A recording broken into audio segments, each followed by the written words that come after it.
yeah, we're back here in the studio once again, and we are talking. We were talking in the break about the Peloton bike, and I mean, Devin, just real quick, just repeat what you said, because I think that's important when it comes to working out. A lot of times, we just think, you work out at home, and I think the reason why people don't get the same experience as the gym is because of what you just pointed out right there. Yeah, just breaking it down, it's that, we're talking about it wastes a lot of time going somewhere to work out. Right. But the drawback to not going somewhere is that you don't have the support network around you. The Peloton solves that issue by bringing the people to you, and you are integrated in this community so people can support your efforts, encourage your efforts, and you feel like you're working out with someone. So I love the concept. Very, very good concept. Oh, yeah. And so we see that that if people can find a way to incorporate that in other workout genres and stuff like that, definitely.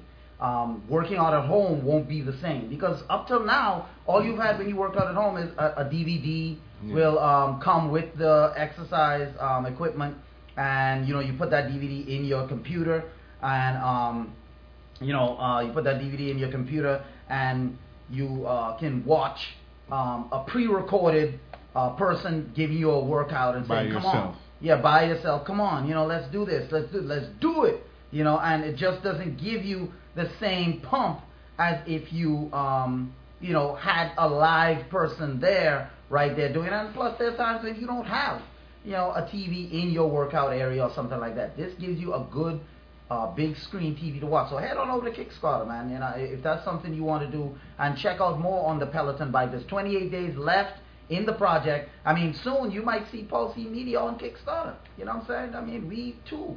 Like the Kickstarter ways and how they bring these unknowns into the known universe. Now, speaking of unknowns and speaking of Kickstarter, Oh Yeah console went on sale this week. And immediately as it went on sale, the thing sold out.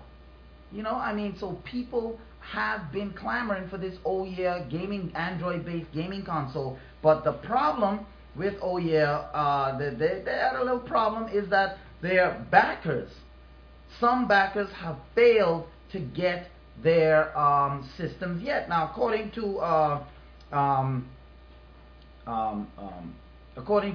the people at Oh Yeah, initially Oh Yeah was set to launch on June 4th, but after its massively successful Kickstarter campaign last year, the release date was pushed back to June 25th. Now, the number, according to the CEO, Julie Ehrman, she said that the number beat our internal expectation, and that's why we had to delay from June 4th to June 25th. However, when they did release the system, many of the original backers, the people that pledged for the system, for it to come out, many of them have said that they have not gotten their units. And the Kickstarter backers are waiting for their consoles still. And what makes it worse is that people that haven't backed it have gotten consoles right there. And some of the people have let Oh Yeah know that they are extremely unhappy with this situation. And the CEO said, "I did not promise to ship to most of you before it hit store shelves. I promised to ship to all of you before it hit store shelves, and that is our fault." And she says that we have been reading your comments, and we are working to solve this problem. So that right there shows that she knows that people are mad. She understands that they made a mistake. But here's my thing that I think people have to understand when you're talking about Oh Yeah. And I know when you're dealing with money, people get touchy.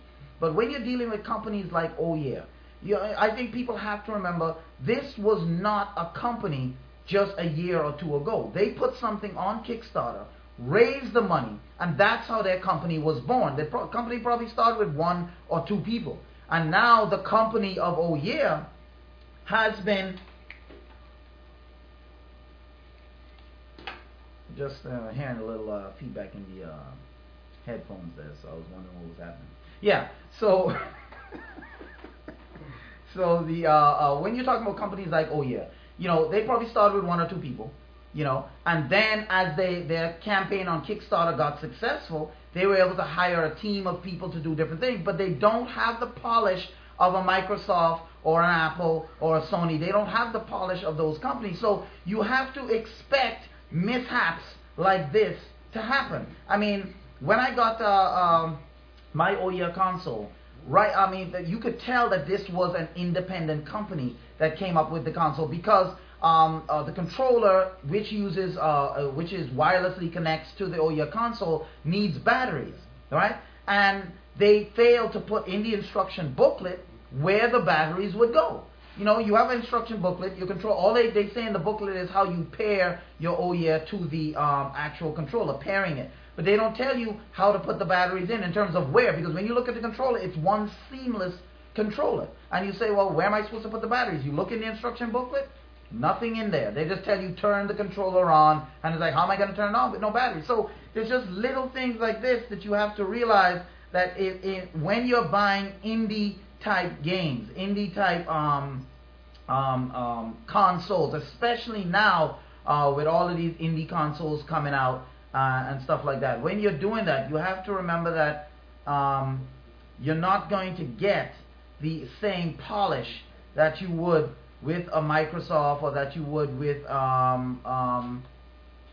know, Sony or anything like that. You're not going to get that same type of you know, you're not going to get that same type of polish.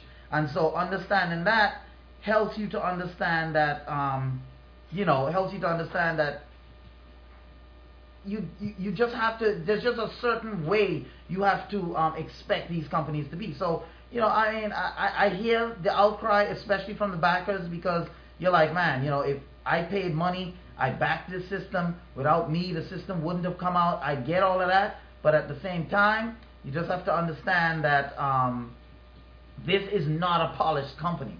You know, not yet. They're just starting, so these type of mishaps are bound to happen. These type of things are bound to happen, and you can't hold them to the same standard that you would Sony or Microsoft or anybody like that. You can't hold them to the same standard, because if you do, then, you know, there's just no way for them to compete, because they don't have the same infrastructure that those companies have. So you really can't hold them to that same standard if you're going to you know, do something like that. So I hear the cries from the OEA backers, and they're like, man, no, man, nah. I mean, I supported this thing from day one. I got you. But unfortunately, you know, that's just how it is when you're dealing with these indie companies. Now, speaking of a company that's not an indie company, LeapPad. Many of you know LeapPad for, you know, the Leapfrog. You know, that company has come up with a lot of child type devices, tablets, different things like that over the years. Well, according to Mashable, Leapfrog's LeapPad Ultra tablet brings apps and safe browsing to children. Now, if your child always wanted to play on your iPad or your Android tablet or your Android phone, iPhone, you know, children like to, whatever their parents have, they just like to use it.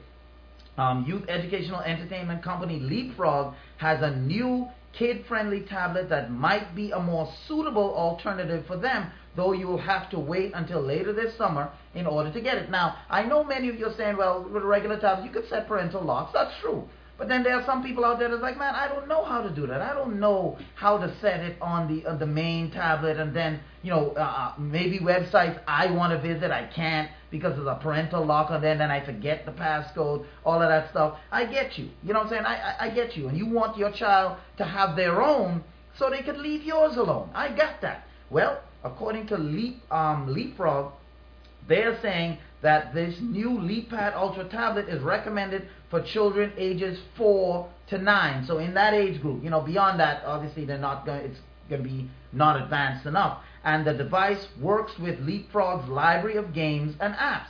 It's more than just a toy, more like a pared-down version of a grown-up tablet, complete with 7-inch screen, stylus or touch response, front and back cameras, 8 gigabytes of storage space. The tablet includes Leap Search by Zoo, kid-safe web browsing, so parents might be able to worry a bit less about their children stumbling on the wrong website and stuff like that. Leapfrog has that locked in. Lead searches include videos, images, websites that are kid approved by Leapfrog's team of learning experts. Parents can also use a 4-digit security to change various parental controls. They can also sync content directly to their child's Leap Ultra via a Wi-Fi connection. The available content includes more than 800 games, apps, ebooks, videos, music that pertain to topics like math, science, reading, creativity, stuff like that that Leapfrog is known for in their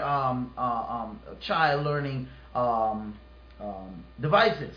So the Leapfrog Ultra can also connect peer-to-peer with other Leap Ultras tablets across Wi-Fi, meaning children can use compatible apps with friends or siblings, and stuff like that. When they come over, the tablet's battery is rechargeable via USB, and Leapfrog claims that it will last over 8 hours, closer to 9 hours. So that's a full day of Leapfrog usage. And the tablet comes preloaded with 11 apps, including a music player with learning songs, art, photo apps, pet apps, chat apps, utility apps like calculators, calendars, stuff like that. I mean, this thing comes chocked full of things. Now, we're up against a break, but after the break, we're going to continue to talk about this LeapPad, the LeapPad Ultra Kids tablet, and also Sony has a Bluetooth handset and music player coming to the market, and